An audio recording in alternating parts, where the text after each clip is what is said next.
We have a story about the HTTP 2 protocol, so a vulnerability with the protocol itself.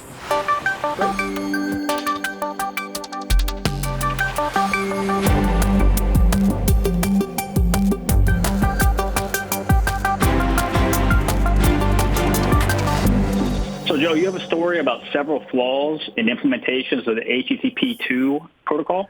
Yeah, so 8 CVEs were filed against the HTTP 2 protocol, which it's actually somewhere between 25 and 40% of websites are now in HTTP 2. So pretty significant, but basically they're all variants of DoS, denial of service attacks that can be done. And, ping floods, reset floods, settings floods, any way that, a flood of commands can kind of overwhelm the protocol and, and clog up the resources that will prevent it from responding to regular good traffic standard, DDoS kind of activity. But, a good amount of them were found by Netflix, 7 of them were found by Netflix, and one from a gentleman from Google. So, pretty intense amount of flaws found in this one protocol.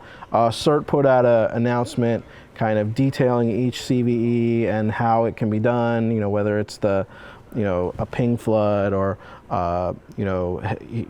altering the header commands.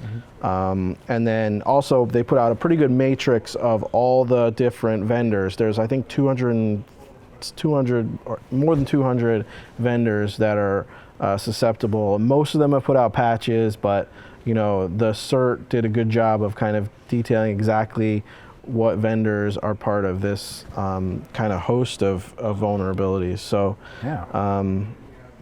fairly comprehensive set of flaws here. Yeah, that's pretty neat. I think this is really interesting specifically because it's a protocol level vulnerability. Yeah. I mean, it's wild because I hadn't seen too much about HTTP2 attacks before this, but it sounds like that many vendors. It sounds like the protocol itself has the flaws in it. It's not like one person's implementation of it. It's everybody's implementation because they all tried to follow the spec. Right, and some of the logic I saw there is that HTTP2 is supposed to be a more complex, more feature-rich version of HTTP. Well, the more complex you are, the more ripe you are for bugs, for backdoor, for any kind of, if HTTP was simpler and it didn't do all this threading and everything, but now you've kind of opened up your way for more vulnerabilities. So. Yeah, like you mentioned ping flood. When I think ping, I think like TCP or ICMP ping, but apparently you can ping within HTTP2 by itself, which I had never heard of.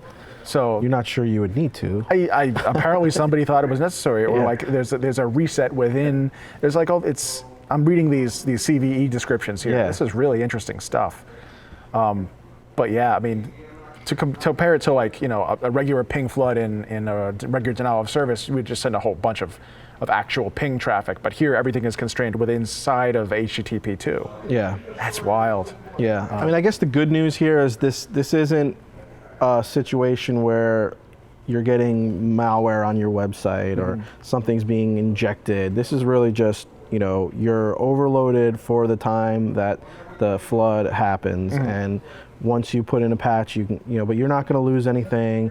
Nothing's worming. No, but if someone uses these sorts of attacks against you and you do have a site using HTTP2, you could go down. Right. That means that's true. And people could use that as an extortion technique against you and say, I'll stop sending traffic when you start sending me money, Right, or loss of revenue while you're down. Absolutely. If you've got some important opening kind of thing, you're right. Yeah, there's definitely, it's the possibilities are not great. So. Yeah. I'm curious to see how many of these are like low bandwidth attacks, because the fewer packets you actually have to send into DDoS, the more effective you're going to be. So if you I think there's about half and half. Half are low bandwidth and half are more manual. Okay, because I mean, if it doesn't take a large amount of machines to affect a DDoS attack against your site, then that's a real dangerous bug to have on your site. Yep. Wow. Yeah, I mean, it's interesting. I mean, you already mentioned, the more options you give a client to affect the server, more complicated the implementation, the more you open yourself up for issues like this where you're going to overload the server. What I found interesting, I think one of the comments maybe from the write-up in Netflix was, the RFC for HTTP2 was kind of vague in some of the implementation details, that would lead to this abnormal behavior, right? So, some of those RFCs are really long. I never read a full RFC, and they're sometimes a little bit vague when they talk about specific implementation, which is why you see all these different implementations from all these different vendors, susceptible to the same issues. All right. What do you think? How does this affect most people, and what should they do about it? I mean, I think check for this vendor list where patches are available, patch, and be kind of more aware of when things get more complex. The possibility for them being less secure is definitely there. If you're someone who maintains code that uses HTTP2, be aware of it. If you're somebody who has like an Apache server or any of the software stacks that have been identified as affected by this bug or this set of bugs, go out and patch your stuff.